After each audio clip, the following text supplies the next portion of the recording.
So what do I mean by this? There's long periods. He filibustered a lot. This is not a super contentious. Just listen to my words before you hit me with the copium. Y2K was 99 in the 2000, not 2001. Oh. Others. Here comes President Biden after the NATO let's summit go. in Washington. Let's listen. Thank you. Well, good evening. We just concluded this year's NATO summit, and the consensus among the members was it was a great success. It was especially momentous because it represented the 75th year, the most important military defense alliance in the world's history of the world. We should never forget that NATO grew out of the wreckage of World War II, the most destructive war in history. The idea was to create an alliance of free and democratic nations that would commit themselves to a compact of collective defense. Standing together, they knew we'd all be safer. Attack on one would be treated as an attack on all. And it's worked because a would-be aggressor knows if they attack one of us, they'll be attacked by all of us. Sending that message is the best way to deter aggression and prevent wars in the first place. For those who thought NATO's time had passed, they got a rude awakening when Putin invaded Ukraine. Some of the oldest and deepest fears in Europe roared back to life because once again, a murderous madman was on the march. This time, no one cowered in appeasement, especially the United States. We collected intelligence that Russia was planning to invade Ukraine months before the invasion. I did the intelligence community to be a significant amount of intelligence be declassified so I could start building an international coalition to oppose the invasion. It's not a gaffe, but it's starting. Some of you remember, I warned the world that the invasion was imminent. I rallied a coalition of 50 nations from Europe to Asia to help Ukraine defend itself. Many foreign policy experts thought as Putin amassed Russian forces just 100 miles north of Kyiv, the capital of Ukraine, but he thought it was the mother home of Russia. The capital would fall in less than a week. But the Ukrainian people, backed by a coalition to help build, stopped them. Today, Kyiv still stands, and NATO stands stronger than it has ever been. During the week of this summit, several heads of states made it a point. Just read the prompter, dumbass. I don't know why he's trying to flex. And to thank me personally for all that NATO has achieved. NATO's not only stronger, NATO is bigger because we led the charge to bring in Finland and Sweden into the alliance, and it makes a gigantic difference. Excuse me. Meanwhile, my predecessor has made it clear he has no commitment to NATO. He's made it clear that he would feel no obligation to honor Article 5. He's already told Putin, and I quote, "Do whatever the hell you want." In fact, the day after Putin invaded Ukraine, here's what he said. It was genius. It was wonderful. Some of you forgot that, but that's exactly what he said. But I made it clear a strong NATO is essential to American security. And I believe the obligation of Article 5 is sacred. And I would remind all Americans, Article 5 is invoked only once in NATO's long history, and that was to defend America after 9/11. I made it clear that I will not bow down to Putin. I will not walk away from Ukraine. I will keep NATO strong. That's exactly what we did, and exactly what we'll continue to do. Now, the future of American policy is up to the American people. This is much more than a political question. It's more than that. It's a national security issue. Don't reduce this to the usual testament that people talk about, issues of being a political campaign. It's far too important. It's about the world we live in for decades to come. Every American must ask herself or himself, is the world safer with NATO? Are you safer? Is your family safer? I believe the American people know. The answer to all those questions is yes. And I believe. No, they don't care. No one cares. Stronger for alliances. Ask Americans, do they keep NATO or get free health care? You'll get a 100% win rating for health care. Still holds today. America cannot retreat from the world. We must lead the world. We're an indispensable nation, as Madeleine Albright wrote. Now let me turn to three other key issues. Just this morning, we had a great economic report showing inflation is down. Overall prices fell last month. Core inflation is the lowest it's been in 3 years. Prices are falling for cars, appliances, and airfares. Grocery prices have fallen since the start of the year. We're going to keep working to take down corporate greed to bring those prices down further. Meanwhile, Trump's calling for a 10% tariff on everything Americans buy, including food from overseas, vegetables, and other necessities. And economists tell us that that would cost the average American working family another $2,500 a year. It's a tax of $2,500 a year. Second, efforts to secure the border, southern border, is working. After Trump killed the bipartisan effort to secure the border, Republicans and Democrats had worked on, because he thought it would benefit me and make him a loser, Republicans walked away. So I took executive action last month. Oh, come on. This is also, again, right-wing. Working with Mexico, border encounters have gone down over 50%. The current level is lower today than when Trump left office. Third, for months, we kept them illegals out, Jack. Has been working to secure a ceasefire in Gaza, to bring the hostages home, to create a path for peace and stability in the Middle East. 6 weeks ago, I laid out a detailed plan in writing. It was endorsed by the UN Security Council, the G7. That framework is now agreed on by both Israel and Hamas. So I sent my team to the region to hammer out the details. These are difficult, complex issues. There's still gaps to close.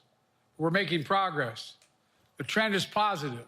I'm determined to get this deal done and bring an end to this war, which should end now. Let me conclude where I began. We're the United States of America. Press. Now we're getting the presser. We are the indispensable nation. Our leadership matters. Our partnerships matter. This moment Is this matters. unscripted? What are you, crazy? No, he's reading a teleprompter. With that, I'll take your questions. I've been given a list of people to call on here. Reuters, Jeff Mason. I told you. Mr. President, your political future has hung over the NATO summit a little bit this week. Speaker Pelosi made a point of suggesting that your decision on whether to stay in the race of course it's rigged. I told you all of this ahead of time. Clooney and a handful of lions have called on you to step aside. Reuters is reporting tonight that UAW leadership is concerned about your ability to win. UAW just endorsed me, but go ahead.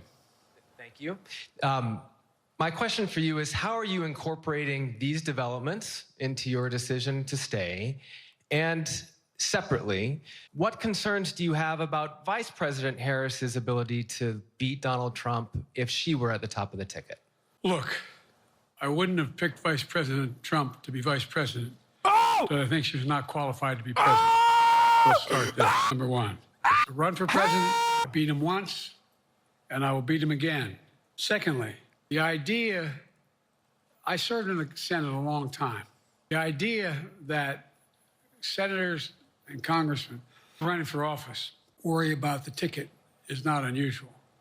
And I might add, there are at least 5 presidents running or incumbent presidents who had lower numbers than I have now, later in the campaign.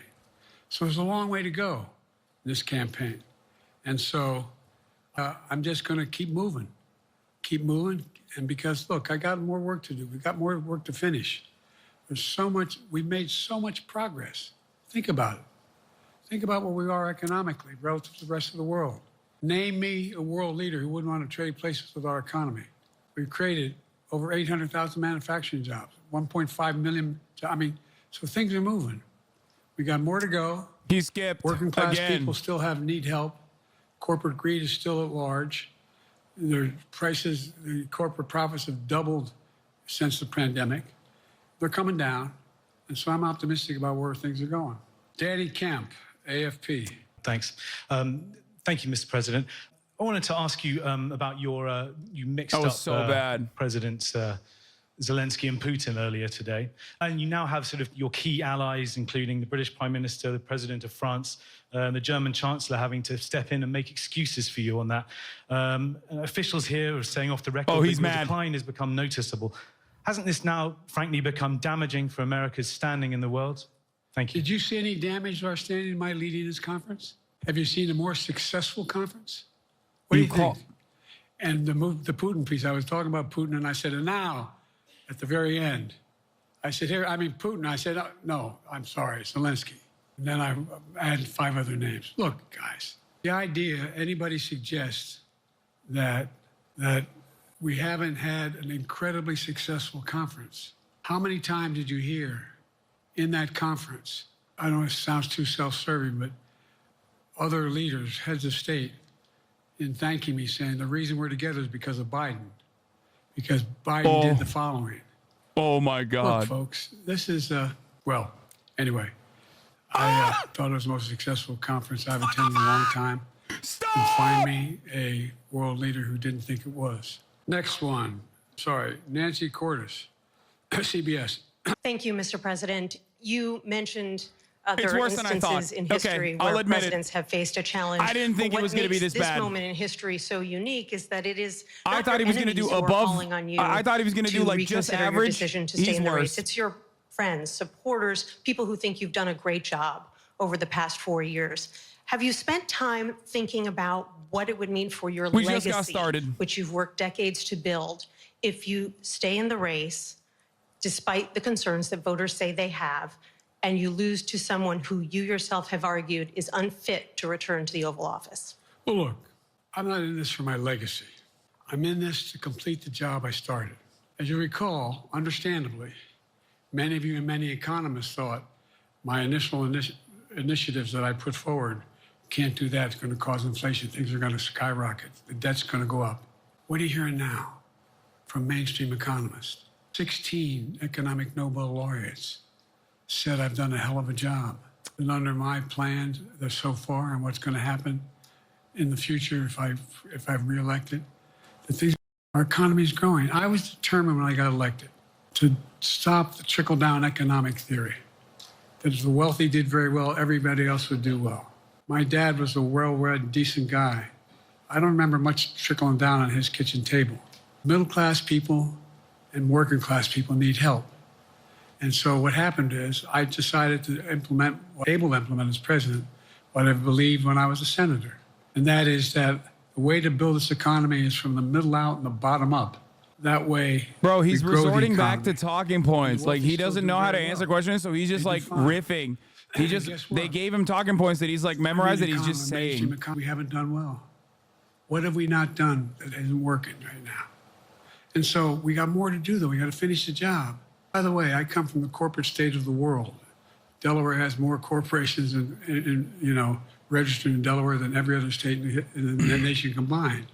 I'm not anti-corporate, but corporate profits have doubled since the pandemic. Doubled. It's time things get back in order a little bit.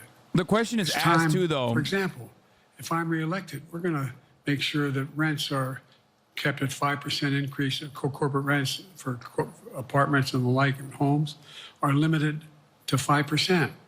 We're going to make a lot of changes that I've been talking about because we're going to continue to grow this economy. And by the way, remember how I got so roundly criticized for being so pro-union, not labor, union. Well, guess what? I've been the most pro-union labor president in history. Not a joke. And guess what? We had the Treasury Department do a study. When unions do better, everybody does better. Everybody does better. This is the worst part And we about his talked about rhetoric how, for example, because like he when is I actually went- pro remember when we labor talked union about compared to computer chip everyone industry back else. in the- And I hate that he is Used to the be worst 40% of the vessel industry. We to invented carry on this chip. message. 40% of the industry is in the United States. And He's former literally presidents decided tarnishing. that the best way to do it is find the cheapest labor in the world, send the product over there, and import what the product was. And so what did I do? I hate I was told that not he to is go the over guy. to Europe. I mean, to Asia, including Europe, but Asia. And I remember going to South Korea, convincing them to invest $20 billion in the United States to build computer chip factories. And I asked why when they finally decided to do it. And the answer was, Bro, is he because going you to have the filibuster safest and then economy in only the end world. up answering 3 questions? So the whole idea here is we've invested, there's over an investment in computer chip manufacturing just coming into being. None of you thought that would happen. None of you thought that would happen. But it's happening. It's happening. And it's going to grow all through. And by the way, red states and blue states. Matter of fact, there's as much in red states as in blue states. I've made no distinction. So my generic point is that the idea that We can't continue to build and grow the economy, make it fairer. Like I said, from my standpoint, when the middle class does well, that's when the whole economy grows. The poor have a shot, the wealthy do well, but the wealthy got to start paying their taxes. Your Vice President Kamala Harris would be ready to serve on day one. Can you elaborate on that? What is it about her attributes and her accomplishments over the last 4 years that make her ready to serve on day one if necessary? First of all, the way she's handled the issue of freedom of women's bodies to have control over their bodies. Secondly, her ability to handle almost any issue on the board. This was a hell of a prosecutor. She was a first-rate person, and in the Senate, she was really good. I wouldn't have picked her unless I thought she was qualified to be president from the very beginning. I made no bones about that. She is qualified to be president. That's why I picked her. Felicia Schwartz, Financial Times. Thank you, Mr. President. Presidency is the most straining job in the world, and it's 24/7. How can you say you'll be up for that next year, in 2 years, in 4 years, given the limits you've acknowledged that you have today? The limits I've acknowledged I have? There's been reporting that you've acknowledged that you need to go to bed earlier and your evening around 8. That's not true. Look, Fake news. what I said was, instead of my every day starting at 7 and going to bed at midnight, it'd be smarter for me to pace myself a little more. And I said, for example, the 8, 7, 6 stuff, instead of starting a fundraiser at 9 o'clock, start at 8 o'clock. People get to go home by 10 o'clock. That's what I'm talking about. I'm not talking about, and if you looked at my schedule since I made that in the campaign, in the debate, I mean, my schedule has been full bore. Oh, that's not good. I've done, where's Trump been? Riding around on his golf cart, filling out his scorecard before he hits the ball? I mean, look, he's done virtually nothing. And I have, I don't know how many, don't hold me to it, roughly 20 major events. Some with thousands of people showing up. And so I just think it's better. I always have an inclination, whether I was playing sports or doing politics, just to keep going, not stop. I just got to just pace myself a little more, pace myself.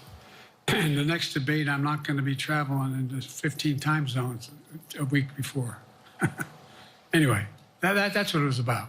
That's what it was about. And by the way, even with that, I love my staff, but they add things all the time. Oh, he's shitting on the leakers, the catching hell from staffers. my wife. Anyway. Oh, he I'm forgot. sorry. Zeke Miller, Associated Press. Thank you, Mr. President. 2 questions for you. First, on the NATO summit, President Zelensky, in your meeting with him, he pressed you to lift your limitations on the Ukrainian use of American weapons, saying that, in his public remarks afterwards, saying that Ukraine cannot win the war unless those limitations are lifted. Are you reconsidering your position on that?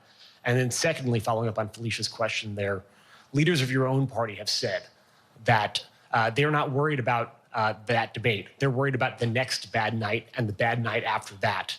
How can you reassure the American people that you are up to the task and that there won't be more bad nights at a debate stage or somewhere else? First thing about Zelensky asking for the ability to strike deep into Russia. We've allowed Zelensky to use American weapons in the near term, in the near or abroad, into Russia. Whether or not he should be attacked. For example, should Zelensky, he's not. If he had the capacity to strike Moscow, strike the Kremlin, would that make sense? It wouldn't. The question is, what's the best use of the weaponry he has, and the weaponry we're getting to him? I've gotten him more long-range capacity, as well as defensive capacity. And so our military is where I'm following the advice of my commander-in-chief, my chief of staff of the military, as well as the Secretary of Defense and our intelligence people. Jill Biden, commander-in-chief, They he admitted it. They shouldn't go how far they should win. That's a logical thing to do.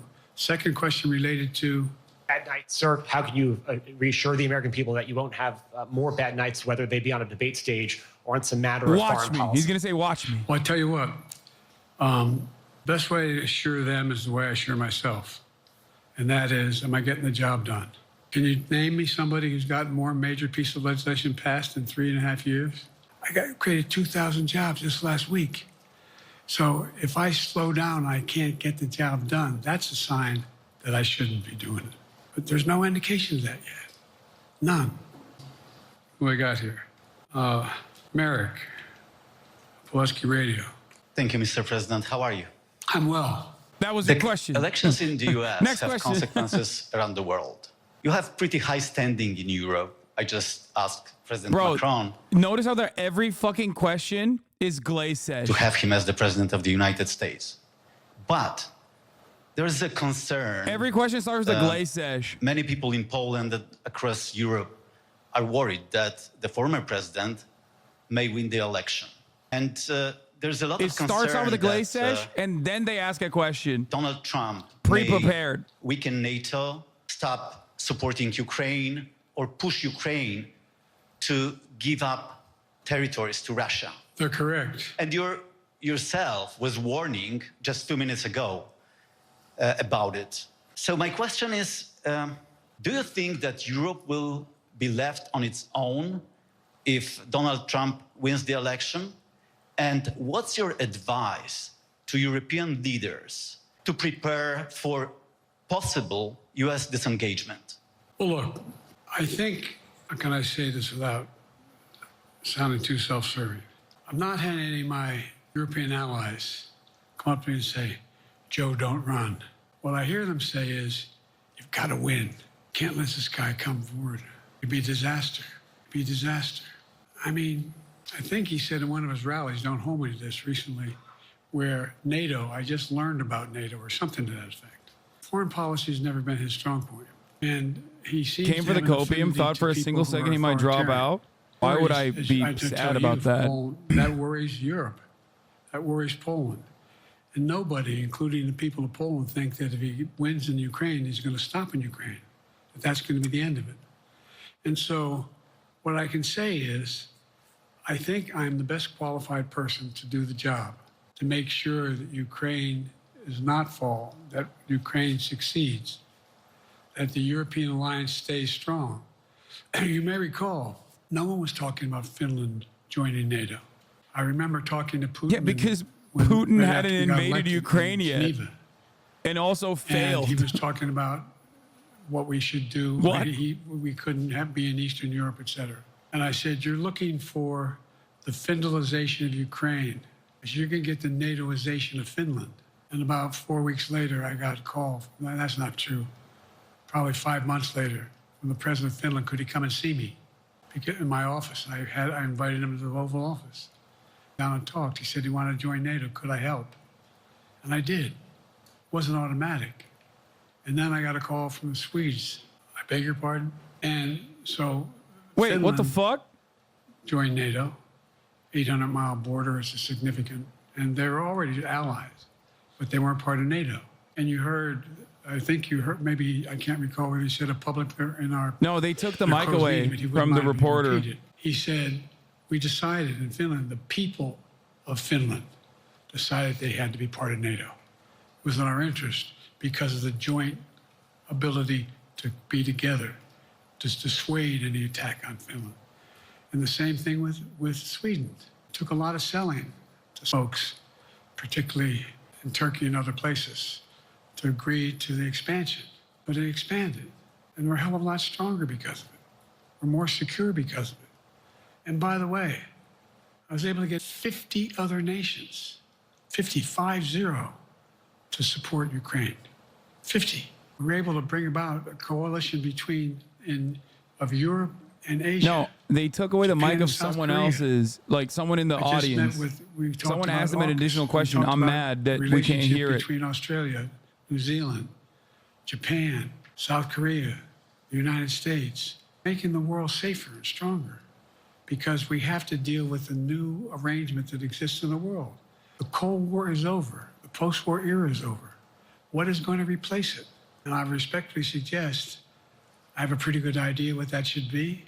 I've convinced a lot of people to follow it. We're just going to get stronger. David Sanger. Where's it? Thank you, Mr. President. Be nice, David. Mr. President, the NATO declaration that was issued yesterday, that was very notable because it described China as a decisive enabler of the war in Ukraine.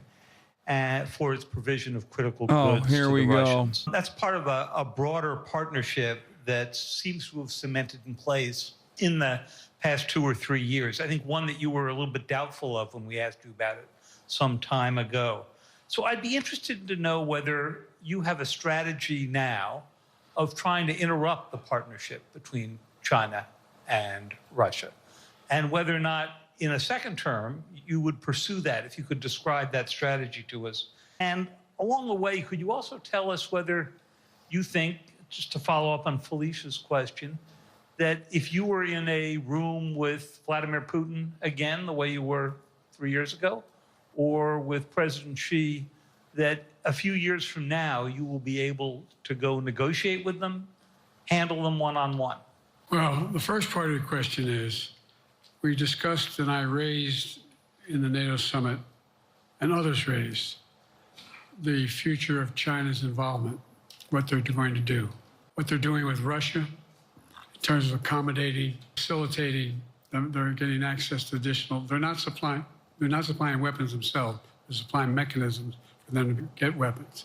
And China's position is basically, and I've spent more time with Xi Jinping than any world leader has, over 90 hours since being president all the way through, for real.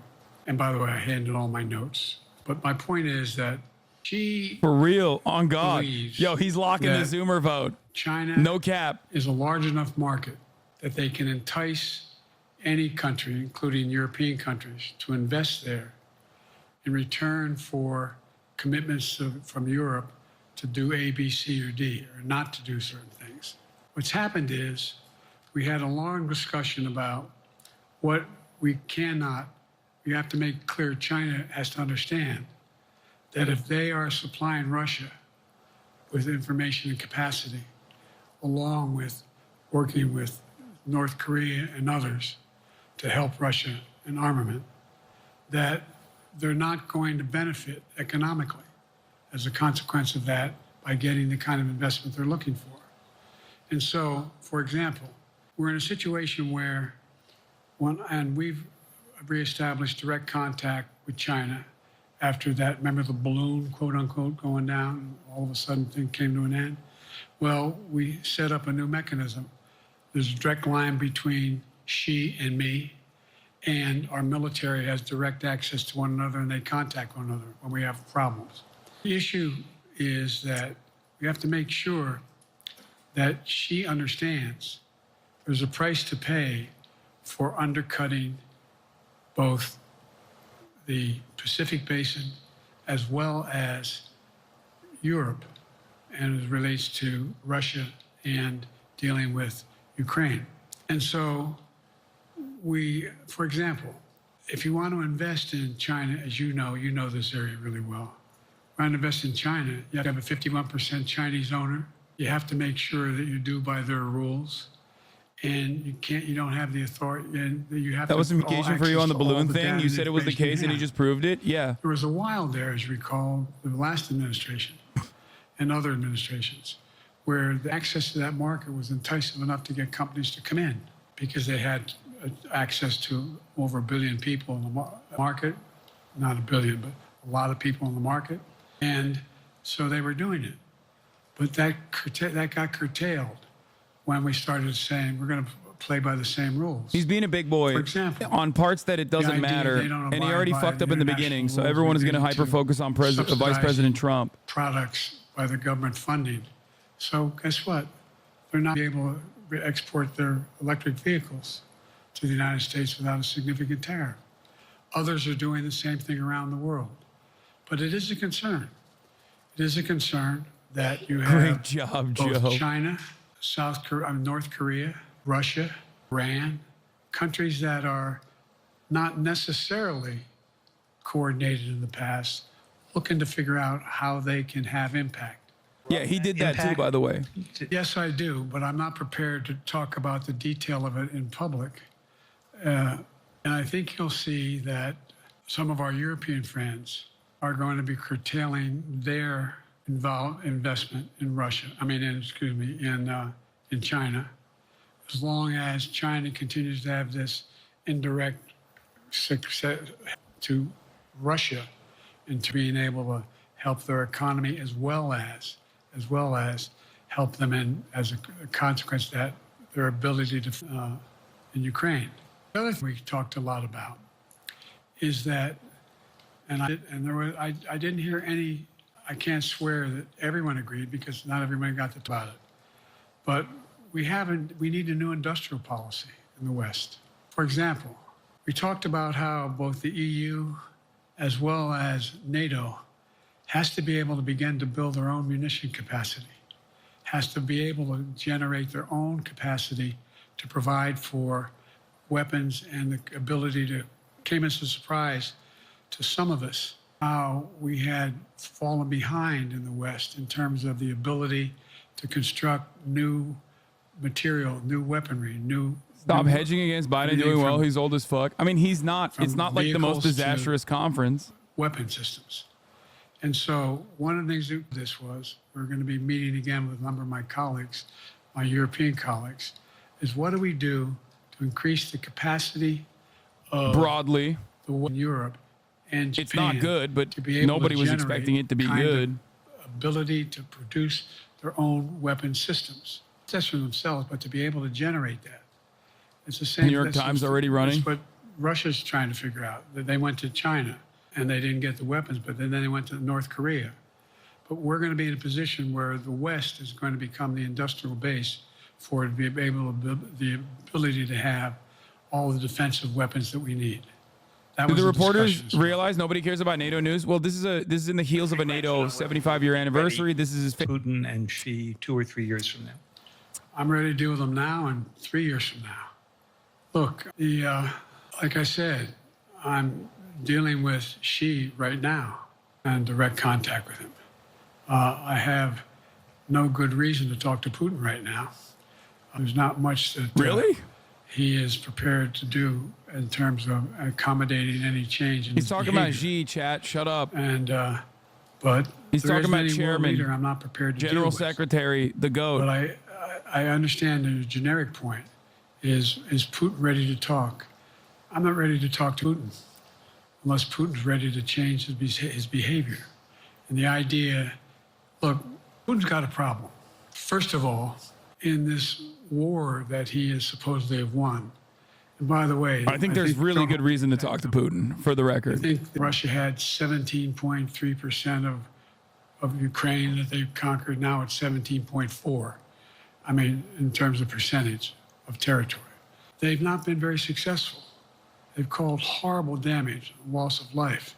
But they've also lost over 350,000 troops, military, killed or wounded.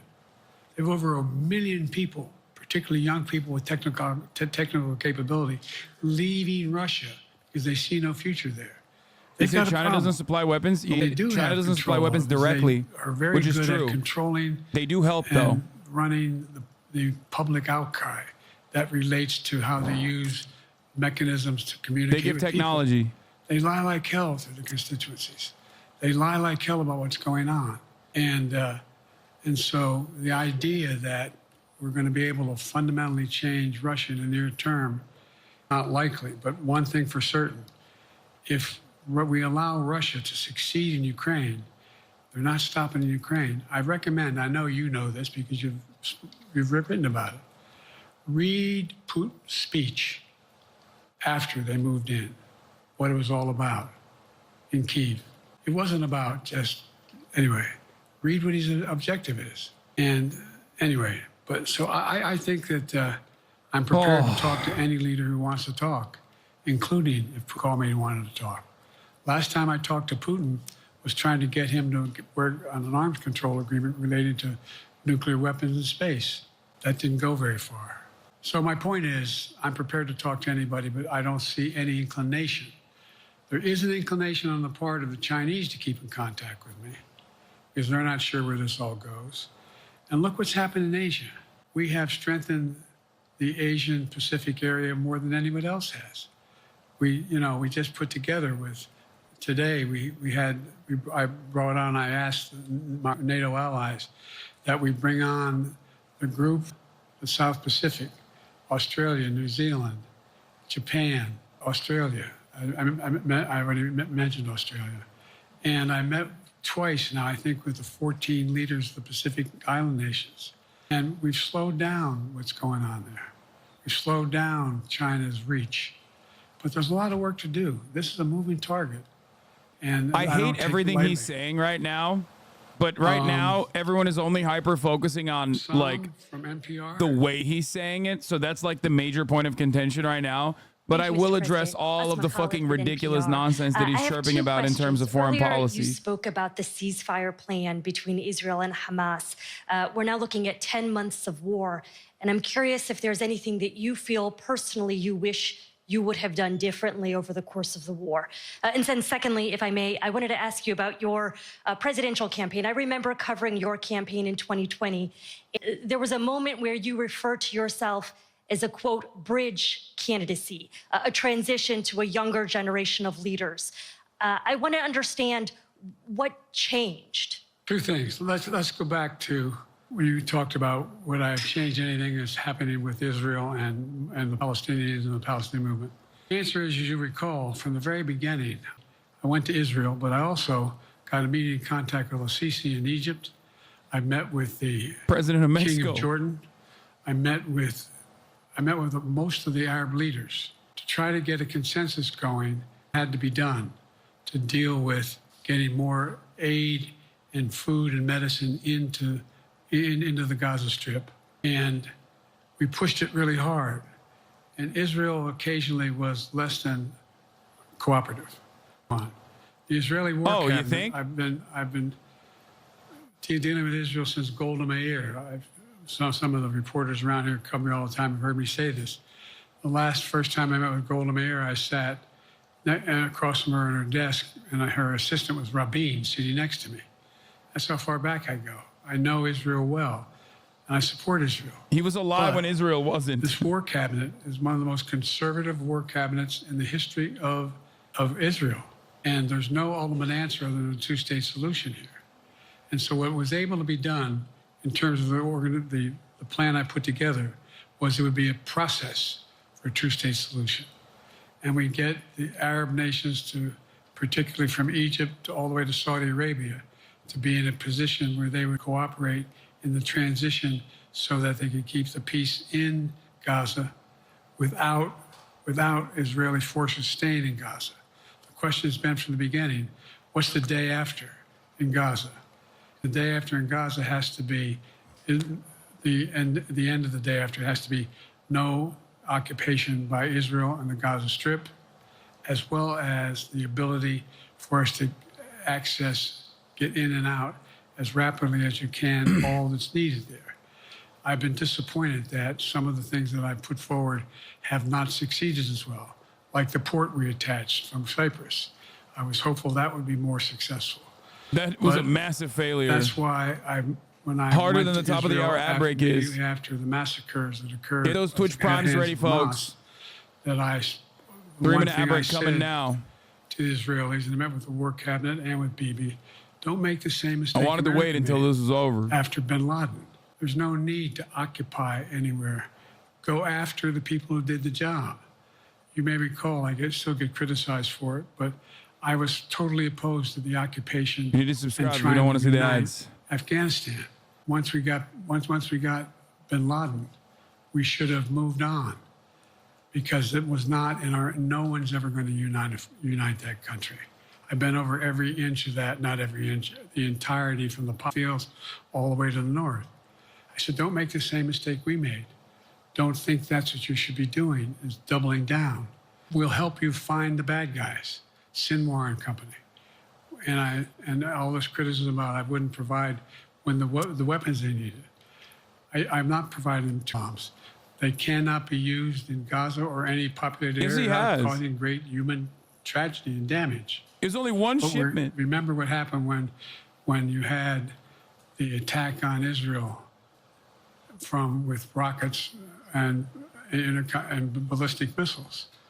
I was able to unite the Arab nations as well as Europe, and nothing happened. Nothing got hurt. It sent what was going on from the Middle East. So there's a lot of things in retrospect I wish I had been able to convince the Israelis to do. But the bottom line is we have a chance now. It's time to end this war. Doesn't mean walk away from going after Sinwar and Hamas. And if you notice, you know better than He's literally most, like, kill as many there is Palestinians as possible, but the day after, satisfaction you can't occupy it permanently. on the That's West cool. Bank from the Palestinians about Hamas. Hamas is not popular now. And so there's a lot of moving parts. I just have to keep moving to make sure that we get as much done as we can toward a ceasefire, and get those. Hamas is literally more popular than it ever has been. And in Israel. As a direct consequence of Israel's incursion. Than they are here. But then again, they're better than a lot of other people here too. But anyway. Bridge candidacy in 2020, you referred to yourself as being a bridge candidate for a younger, fresher generation of Democratic leaders, and I wanted to know what changed. What changed was the gravity of the situation I inherited in terms of the economy, our foreign policy, and domestic division. And I think, I won't put words in anybody's mouth. Most presidential historians give me credit for having accomplished more than most any president since Johnson and maybe before that to get major pieces of legislation passed. And what I realized was my long time in the Senate had equipped me to have the wisdom to know how to deal with the Congress, to get things done. We got more major legislation passed that no one thought would happen. And I want to finish it, to get that finished. If tomorrow, if we had a circumstance where there was a lineup and I hadn't inherited what I did and we just moved things along, anyway, it's going to change. Last question. Haley Bull, Scripps. Or no, Josh Weingrove, I'm sorry, was the next. I'll do two more questions. Thank you, Mr. President. Many of your colleagues, Democrats on the Hill, are watching tonight as they assess what they want to say about your candidacy. I'm wondering how you're thinking of this right now. It seems like your answer is clear, but they're watching how things go tonight, tomorrow in Michigan, next week in Texas and Nevada. Are you thinking that way about how the next week or two goes would inform your... Am I using that way, you said? Are you thinking that way about how the next 2 weeks go? Will that affect your decision, or are you fully determined on running in November as the party's nominee? I'm determined on running, but I think it's important that I allay fears by let them see me out there. Let me see them out, for the longest time it was, Biden's not prepared to sit with us unscripted. Biden's not prepared to, anyway. And so what I'm doing is, and I've been doing, I think we've done over 20 major events from Wisconsin to North Carolina to, to demonstrate that I'm going out in the areas where we think we can win, where we can persuade people. He's like, he's losing power. Or people are already there. His cycle is done. The other thing is, we have the most extensive campaign organization of anybody's had in a long, long time. We have well over 1,000 volunteers knocking on doors, making phone calls, making tens of thousands of phone calls. We have headquarters. I forget exactly how many. I don't want to cite a number and then find out I'm off. But we have scores of headquarters in all the toss-up states. We're organized. We're moving. And that's awful hard to replace in the near term. And here's the other thing. I was in the Senate a long time. Very proud of what I've done in the Senate. I was chairman of the Foreign Relations Committee for a long time, and I was chairman or ranking member and chairman of the Judiciary Committee. I'm going to be going down to the Johnson Library. Anyway, I'm going to be going around making the case of the things that I think we have to finish and how we can't afford to lose what we've done or backslide on civil rights, civil liberties, women's rights. There's that little button we have. Control guns, not girls. The idea we're sitting around, this is where Kamala's so good as well. We're sitting around. More children are killed by a bullet than any other cause of death. United States of America. What the hell are we doing? What are we doing? We got a candidate saying, promise the NRA, don't worry, I'm not going to do anything. I'm not going to do anything. He woke got up. A Supreme Court that is what you might call American history. This is ridiculous. There's so much we can do still. And I'm determined to get it done. It's about freedom. And by the way, I'll end this. Well, I'm not going to do that. Haley has to come up too. But I remember I made a speech in Philadelphia at Independence Hall. And I'm not being critical, just observing. The bulk of the press, what the hell is he talking about that for? Democracy, you did. Democracy is not an issue. Democracy is not an issue. Except the polling data showed 60% of the people knew I was right, thought I was right. I'm not asking you a question. You don't have to answer, obviously. But do you think it's under siege based on this court? Do you think democracy is under siege based on Project 2025? Do you think he means what he says when he says he's going to do away with the civil service, eliminate the Department of Education, make sure? I mean, we've never been here before.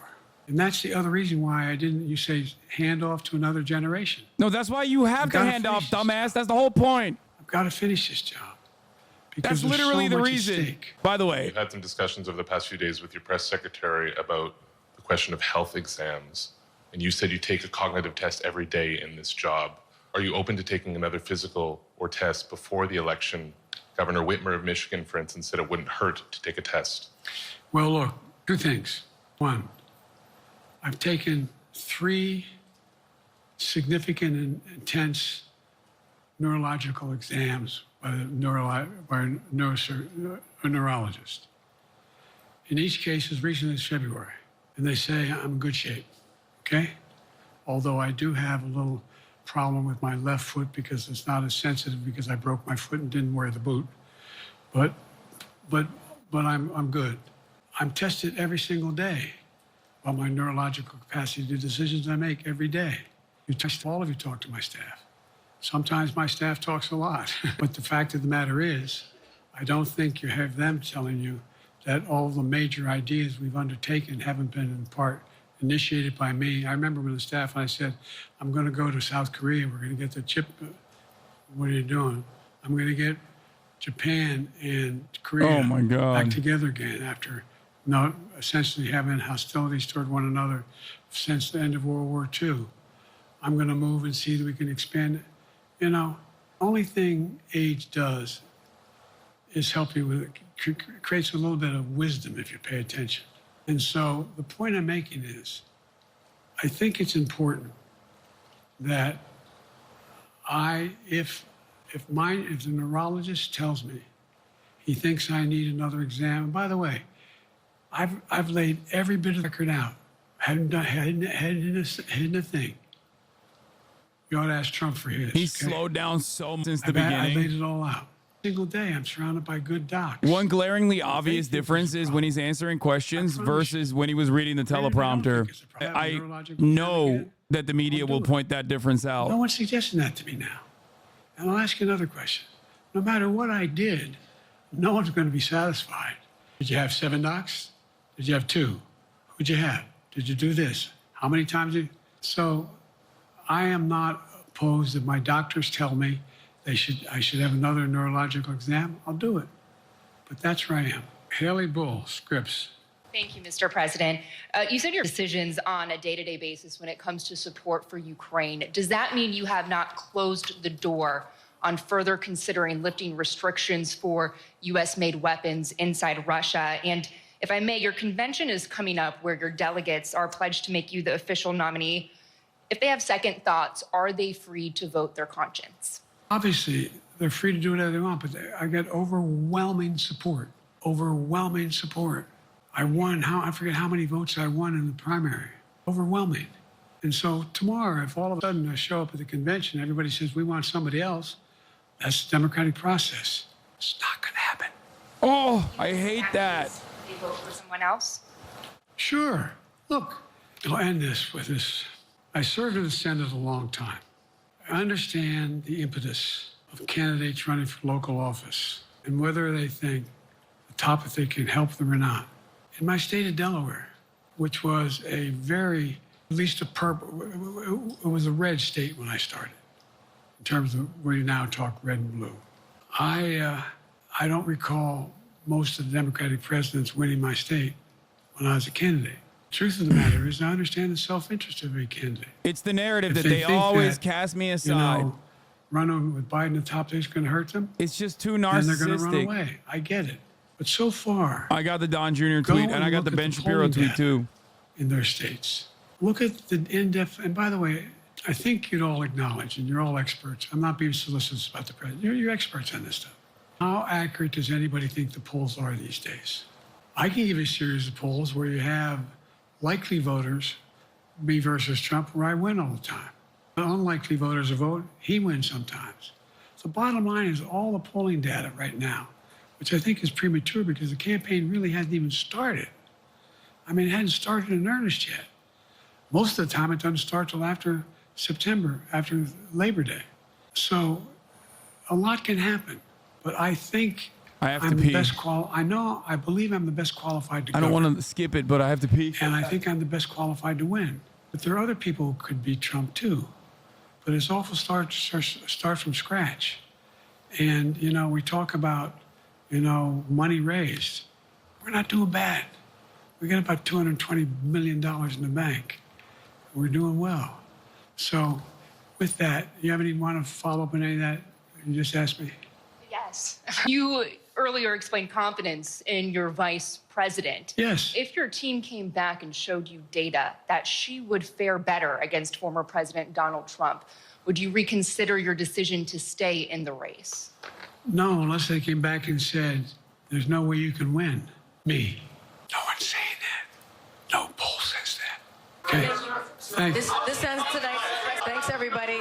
This concludes. Respectfully, earlier you misspoke in your opening answer. You referred to Vice President Harris as Vice Trump. Right now, Donald Trump using that to mock your age and your memory. How do you combat that criticism from tonight? Listen to him. This concludes tonight's press conference. Thank you, everybody. Thanks, everyone. One more extraordinary moment in this presidential campaign, and then we say this often, and we can't overstate it, that every day in the spotlight is another critical test for President Biden in this election. Did I miss something crazy? The debate performance that he did that was so highly criticized. Did I just miss something insane as I was pissing? Debate. Obviously, a lot of criticism for the former President Donald Trump in that debate as well, but it's the president who must now make the case before the American people and in front of fellow Democrats that Here's he Secretary is the Blinken, best, Austin, and National Security person to be Advisor the Jake nominee Sullivan for when their he said party Vice moving President forward. Trump. I think she's not qualified to be president. 10 reporters there, about 50, 55 minutes or so, also gave comments right. Okay, hold on. All right, I'm going to give you my thoughts in a second. Hold on. You missed it, but the most insane party said he would drop out if people were saying he couldn't win, but nobody's saying that. Okay, I'll run it back in a second. Hold on, calm down. I wouldn't have picked Vice President Trump to be vice president, but I think she was not qualified to be president. So let's start. Look at his face. Bro, oh my God. Blinken and Lloyd Austin are used to it. They've had their share of those like, what the fuck moments because they're involved in Israel-Palestine. So they know to stay stone-faced. Look at Jake Sullivan at the end, though. I wouldn't have picked Vice President Trump to be vice president. He just blinks. Lloyd Austin, military man right there. That's CIA's very own. He's like, I think she was not qualified to be president. So oh, no. Start there. Number one. The fact is that the consideration is. Okay. Biden had an all-time mic drop at the end. Yeah, we'll do it. Hold on. I'm going to do it. I don't think you have them telling you that all the major that they get out. I think it's important. Did you do this? How many times did? So I am not opposed if my doctors tell me they should. For U.S.-made weapons inside Russia. And if I may, your convention is coming up where. I recall most of the Democratic presidents winning my state when I was a candidate. So a lot can happen. But I think I'm the best I believe I'm the best qualified to govern. And I think I'm the best qualified to win. There are other people who could beat Trump too. But it's awful start from scratch. And, you know, we talk about money raised. We're not doing bad. We got about $220 million in the bank. We're doing well. So with that, you have any want to follow up on any of that you just asked me? Yes. You earlier explained confidence in your vice president. Yes. If your team came back and showed you data that she would fare better against former President Donald Trump, would you reconsider your decision to stay in the race? No, unless they came back and said, there's no way you can win. Me. No one's saying that. No poll says that. Mr. President, Okay. Thanks. This ends tonight's press. Do you guys think that, like, he's held captive in a vat and they're just like not showing him? Do you guys think that, like, they're not showing him polls? Maybe it's so Trumpian. I'm gonna keep going. Don't worry. I'm gonna keep going. Hold on. Do you feel like this is like very Trump? You know how like they would draw crayon shit on his they would give him like little crayons in the morning for his press briefing so we would pay attention, that type of shit, where they're basically just like not showing him polls. But he did say polls are bad and wrong early on, so I suspect that like he's just aware, he's just coping. Thanks, everybody. This concludes. right now Donald Trump is using that to mock your age and your memory. How do you combat that criticism from tonight? Listen to him. This concludes tonight's press conference. Thank you, everybody. Thanks, everyone. They are listening to him. That's bad. Okay, is that Andy Cohen? No, it does look like Andy Cohen. So a couple thoughts right off the jump. I said he was going to do average, good enough, and there were definitely some big flubs, but ultimately I think he did good enough. Okay? So what do I mean by this? There's long periods. He filibustered a lot. This is not a super contentious. Just listen to my words before you hit me with the copium.